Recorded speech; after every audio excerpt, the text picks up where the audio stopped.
Colourwerx peeps. This is Linda and Carl Sullivan checking in to you with from the Colourwerx design house here at Colourwerx in beautiful Palm Desert, California. Welcome in everybody to our episode today. It is Friday, what is it today? It's Friday, June 19th, I believe. And guess what day it is? It is...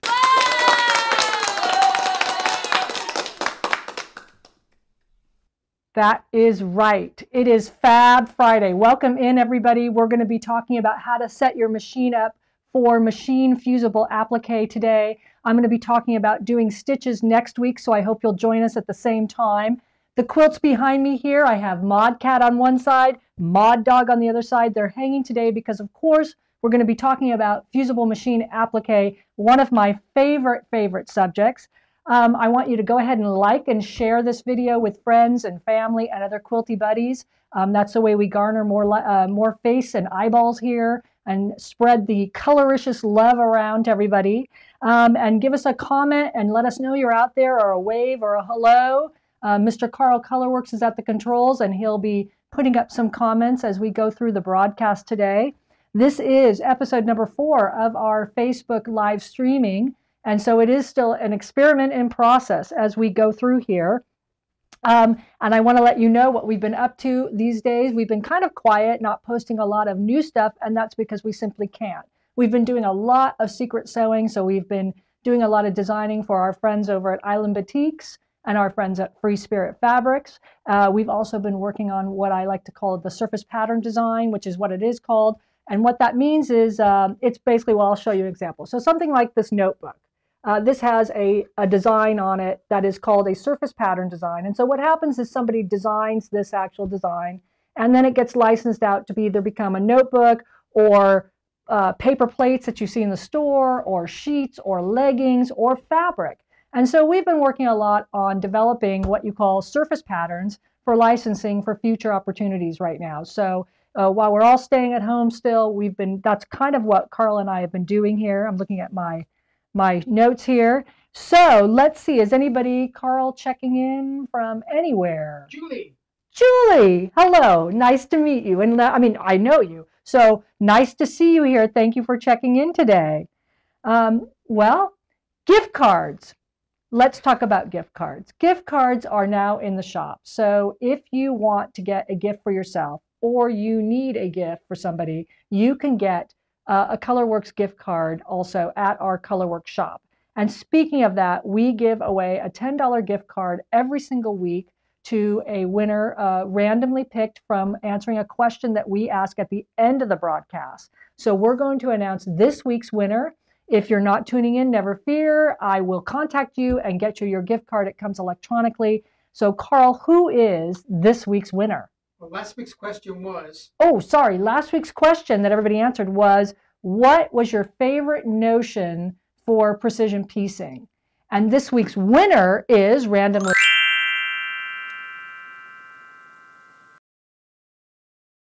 Melanie, congratulations. We will be contacting you and getting you out a $10 gift card. So watch your email if you're not here, and we will actually get in contact with you to get you that gift card. Everybody else, stay tuned, because at the end of the broadcast, we're going to be asking this week's question, and then you can answer through the comment section, and we will randomly select another winner for a $10 gift card then. Okay, moving on. So I always like to do a pattern of the week.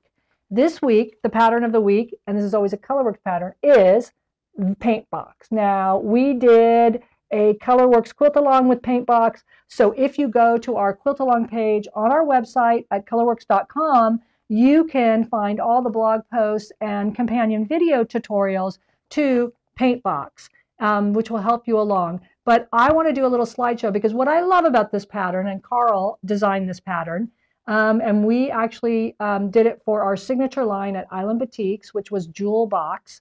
But we have made this pattern, I think, almost 7 or 8 times. And we actually just got done rendering for our friends at Free Spirit in the new cave faucet coming out in February of next year. Some beautiful paint box quilts. And so I can't show those to you because, of course, that is secret sewing. So let me show you some paint box quilts that I have done. I'll talk you through them. I want to show you the versatility of this pattern. So when Carl's ready, we'll go with the slideshow.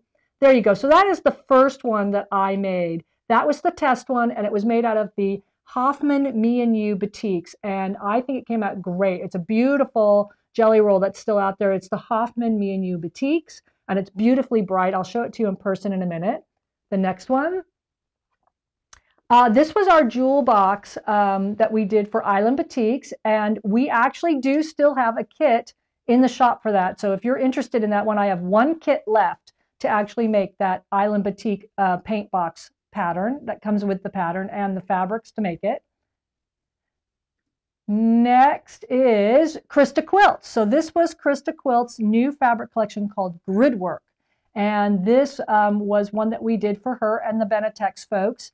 This is traveling across the country, and this is actually on the pattern cover. So if you like that, we actually have kits for that as well in our shop. So that's the Gridwork version of our paint box. The next one, of course, is K Fawcett Collective. This was what they call a design roll, I believe. These are 6-inch strips. I'll show these to you in a minute. These are 6-inch strips that you get 20 in the pack, and they are with the fabric. So they make wonderful strip packs to do any kind of jelly roll quilt, even though they're 6-inch strips, because you can cut them down to 2.5-inch strips or 2-inch strips. But they're also wonderful for applique, which I'm going to talk about also. The next one is the warm version of the design roll, K Fawcett Collected again. And again, you can see the difference and how the fabric placement in paint box works. So again, it's one jelly roll for this pattern plus 2 1-yard cuts of coordinating fabric, and that's what those triangular shapes are made of. Those are the 2 1-yard cuts, and that also includes your binding as well. Next. This was one I did for the recent quilt along. This was a beautiful one too, out of Aditha Sitar's Laundry Basket Quilts is her company name, but she does beautiful fabrics for Andover Fabrics, and this is the Linen Basics, I believe, by Laundry Basket, and that was a beautiful version that I did for our recent Colourwerx paint box quilt along. And the last one is, this is just tempting you, these are the new K Fawcett Collective shot cottons coming out. I believe that they are already out in quilt shops as we speak, and that was one we just did for Free Spirit. So those fabrics have just come out in jelly roll form. So if we go back and look at those, you can quickly see as Carl is scrolling through just how different this quilt looks with just fabric placements, different fabrics, different jelly rolls, and all of that nature. And then we'll head over to the overhead and I'll show you some of these up close. So here we are overhead, and this is, as you can see, this is the very first one that I made out of the Me and You Batiks, and this was just a beautiful, beautiful version. The one that I made for Krista out of Gridwork fabrics, of which I have a kit, which I'll kind of tempt you here. So it's very similar. Krista's fabrics are just a little bit brighter, a little bit more pure color, I would say, because you're not dealing with a batik. Batiks always have kind of a brown, a little bit of a brown overcast to them, and that's because of the nature of how they're stamped and they're made, and they're not printed like a printed fabric is. So this was the very first one I made. Alas, I don't have this version here to show you because, of course, it's traveling. But if you do want a kit to make this particular version, I have the Gridwork kit in the shop as we speak. And the other kit I have is also this one. I have one of these left. So there's one for the taking of the jewel box Batiks, and that is a beautiful version as well, and we did that for our friends over at Island Batiks as well. So, and I will just do a scene change here and show you the K Fawcett one, and here it comes. So there is the K Fawcett, if you can see it. We're a little, there we go, we don't have much room on the table, but you can see how beautiful that one is using his, this is his Aboriginal dot for the background. That's one of those 1-yard cuts, and then throwing in a coordinating fabric that actually becomes your binding there. And these are made out of these design rolls that I talked about that only Free Spirit puts out. I believe they're called design rolls. Let me check. No, these are called design strips. Sorry, everybody has different names for everything. So these are design strips, and they are 6 inches wide, so 6 inches wide by 42 inches long. And so you get quite a lot of fabric. It's pretty much the equivalent of a jelly roll or a little bit more than a jelly roll. But what's nice about these is you can either cut them down into the 2-inch strips or 2.5-inch strips you might need for a jelly roll project, or I'm going to show you in a minute what you can do with these for applique. These are wonderful, and especially because they're the K Fawcett collective fabrics. He always gives you lots and lots and lots of applique samples. So if we want to, we didn't check in with the cactus cam, and maybe if Carl wants to check in, we always do that. As you know, we live on a golf course. And there's Cactus Cam. It's a beautiful day here in Palm Desert, California. And if we have anything going, who is that? Hello, hello, Pat, from Pinehurst, North Carolina, where we used to live. And that was Pinehurst, in case anybody doesn't know, is the home of American golf. So Pinehurst has, I don't know, 40 plus golf courses within a 10-mile radius. And we have Connie checking in. Barbara's checking in from Granada Hills. And I think that, let's see, anybody else? And Julie says it's better. Better. Was our audio better? Is that, I don't know. No, we had a little video dropout. Oh, a video dropout. On Facebook, I think. Oh, no. Well, those are the hazards of streaming live. So we'll just jump over to my demo video now, because I'm going to jump into talking about how to set up your machine for fusible machine applique. So we'll play the demo video, and I'll do a little scene change here. Right, so I'm here at my machine, and I just want to show you a few things that I do to set my machine up for machine applique. The very first thing, the most important thing, is to get yourself what's known as an open toe foot.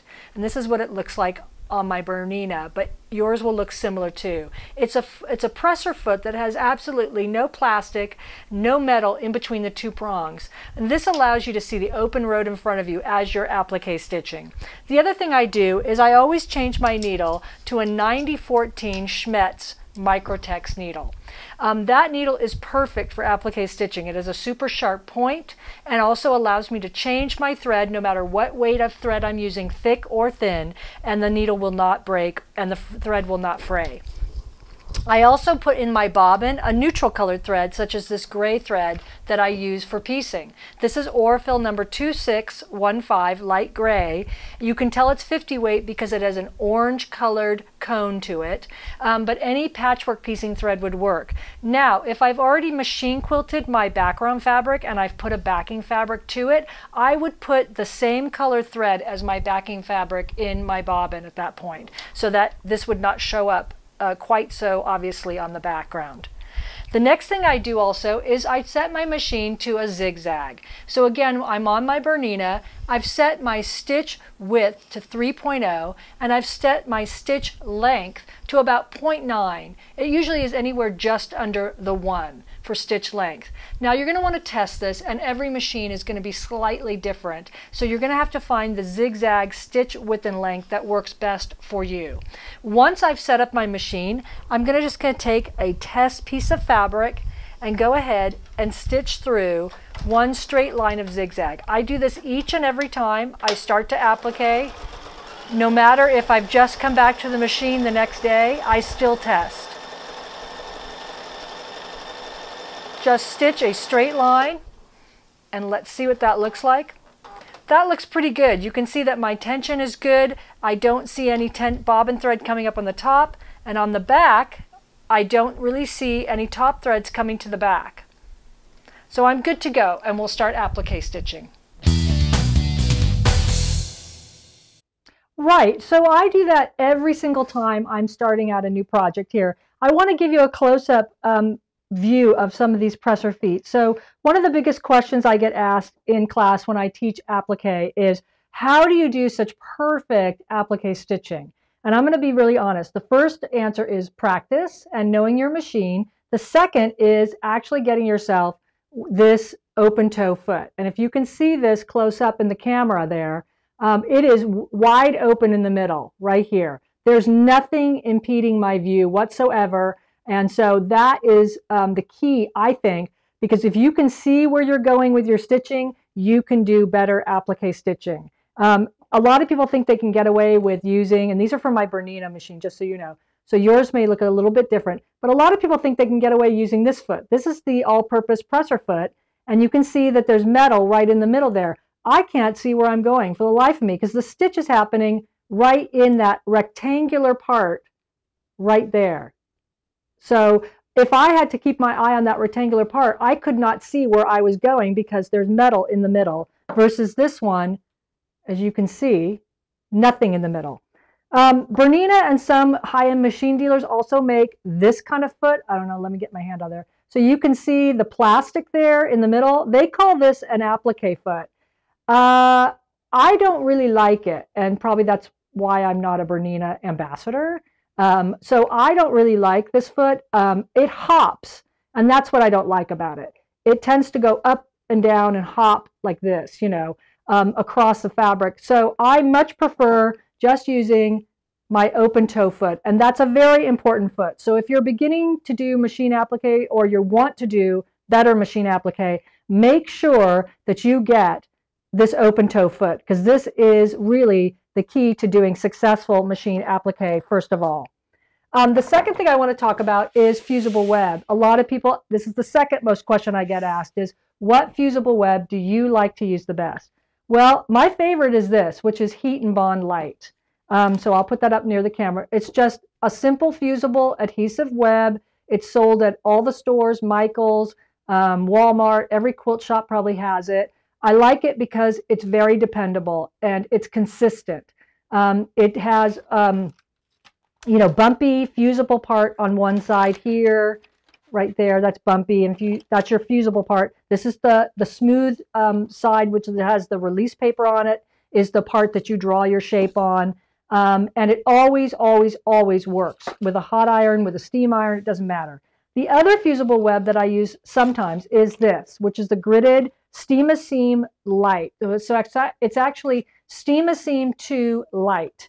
And this has release paper on both sides. So you can kind of, I don't know if you can see that for the camera, but you can see that's release paper on that side. And the gridded side, which is the side that you draw on, has release paper as well. And why this has release paper on both sides is because it has a Post-it note quality, a tackiness to it when you pull the release paper off. The Heat and Bond does not.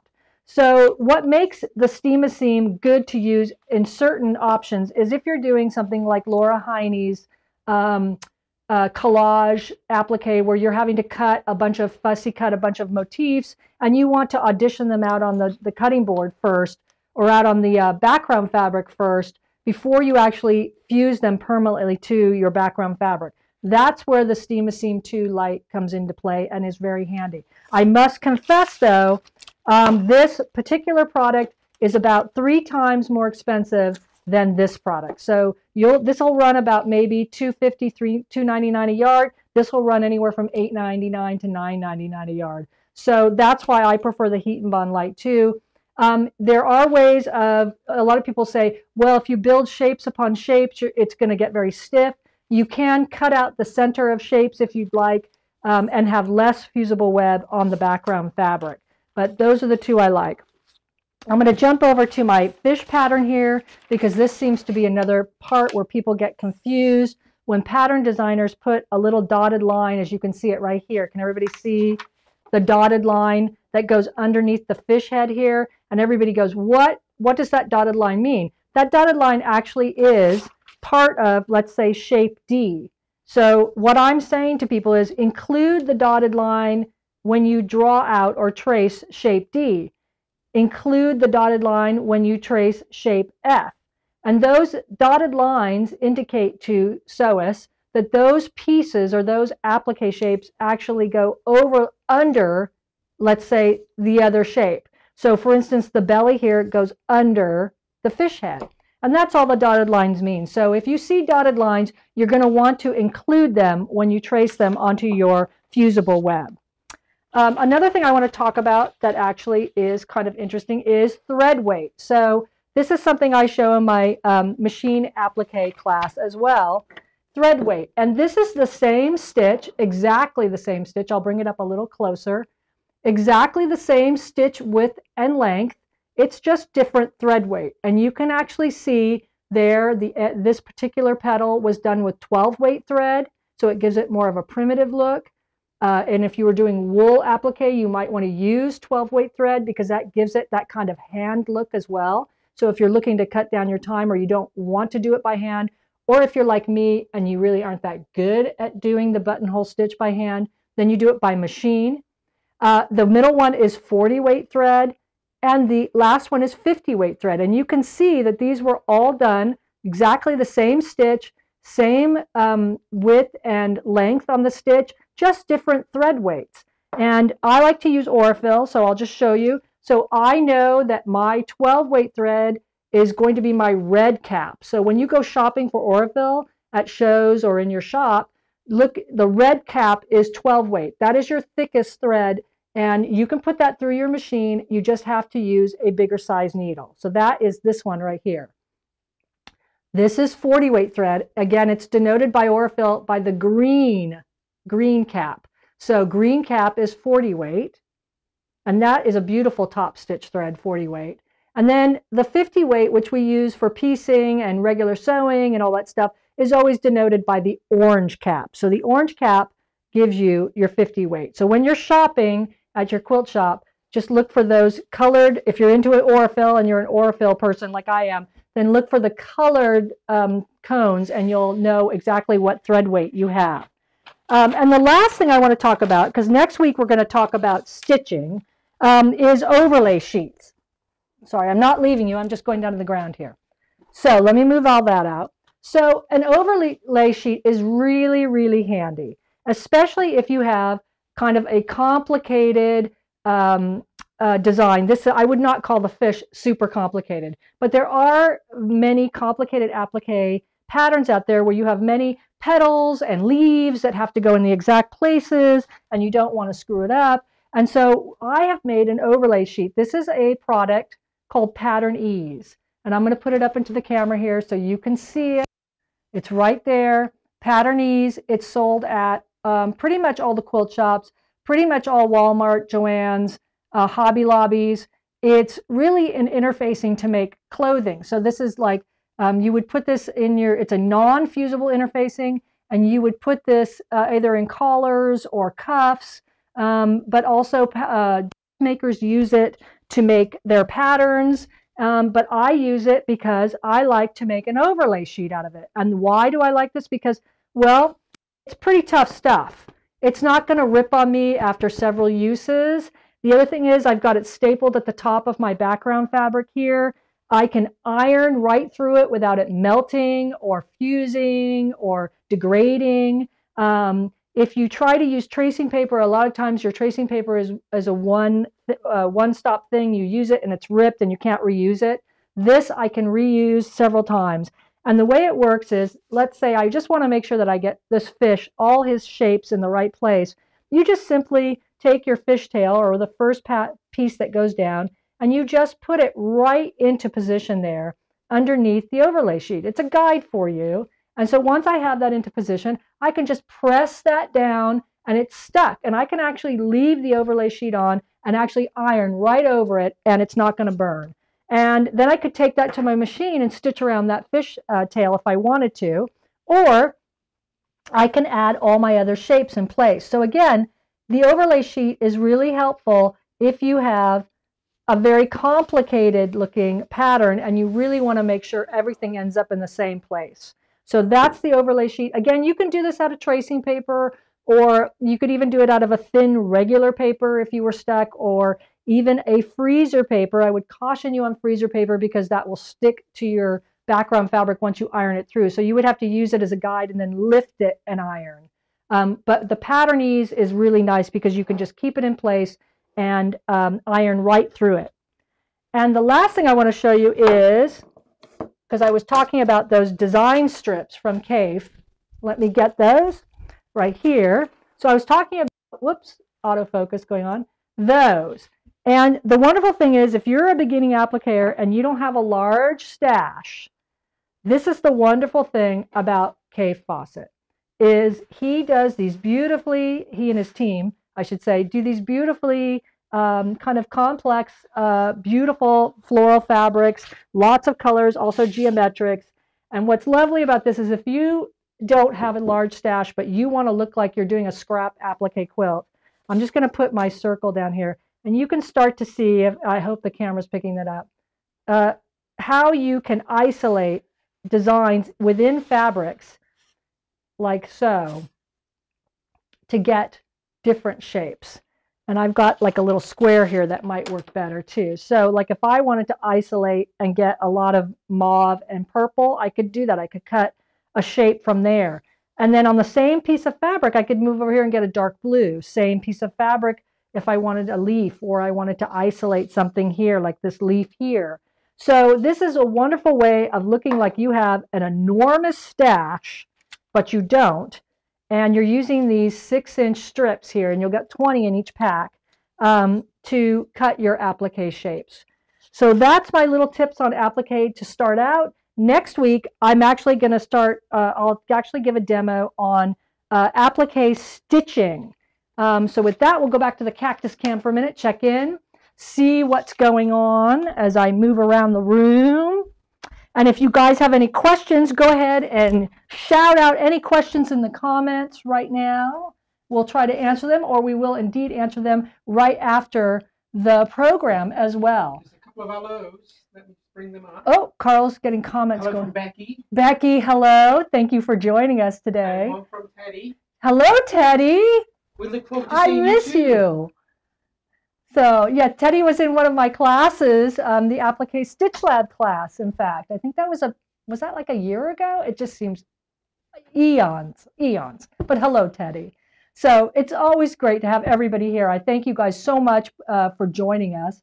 I'm going to put out the question of the week now. So remember, answer the question in the comments, and we'll randomly pick a gift card, $10 gift card winner. So this week's question is, what's your favorite applique method, machine or hand applique? If you have another method, you can put it in the comments too. It won't matter to us. It's just everybody is randomly selected, and we will pick next week on the broadcast the winner of the $10 Colourwerx gift card for you.